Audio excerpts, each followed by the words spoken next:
Some call the love between Grace Kelly and Prince Rainier a union made in heaven, others call it a poorly thought-out business deal. Either way, April 19, 1956 was a turning point in Monaco's history. Their love story seemed to have been written from the most beautiful fairy tales about princes and princesses.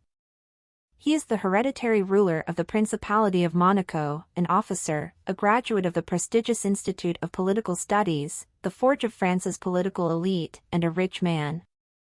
She is an Oscar-winning Hollywood star, a real beauty and an enviable bride. This union had all the components of a brilliant love scenario: handsome heroes, fateful first meeting, love letters, obstacles to happiness, a magnificent wedding. But was there a major component here: love? More than 65 years after their wedding, there is no doubt, there was love. It was fleeting, spontaneous, but still strong enough for Grace Kelly and Prince Rainier to live together for the rest of their lives. It took them just a second to fall in love with each other. And only a year to seal their fates in marriage. Prince Rainier and Grace Kelly met in 1955 in Cannes. Then the star of the film Mogambo and Country Girl, for the game in which the actress was awarded the Oscar, led the American delegation at the Cannes Film Festival.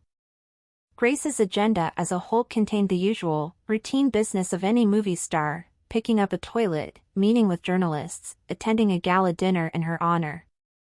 Oh yes, and a joint photo shoot with the Prince of Monaco for Paris Match, a point that, as they say close to the actress, Grace very much wanted to cross out of her busy schedule. Aristotle Onassis, even before the monarch met the heroine, once said that the best way to draw attention to the principality could be a wedding Rainier with someone like Marilyn Monroe or Grace Kelly.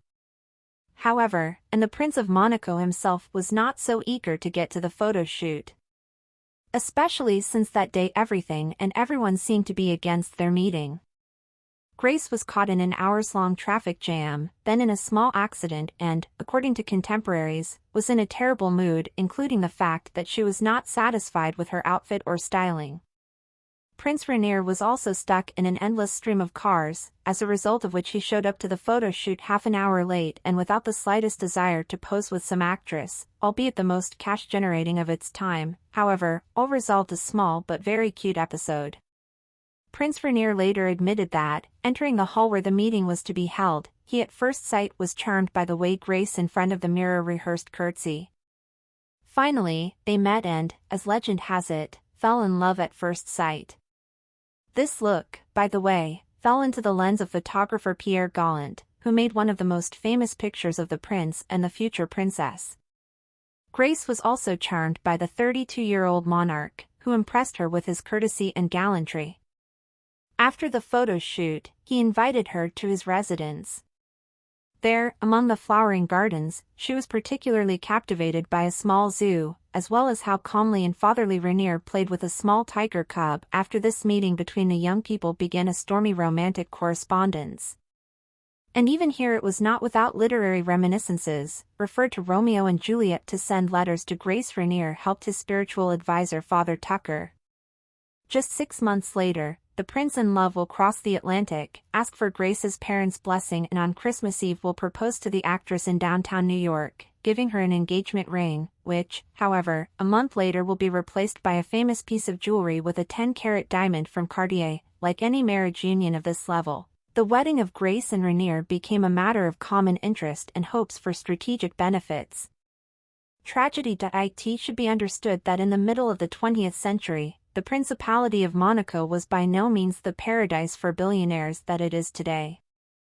Back then, it was a poor and not very popular small state for which every casual tourist was worth his weight in gold. Not surprisingly, the people had high hopes for the new prince who ascended the throne in 1949.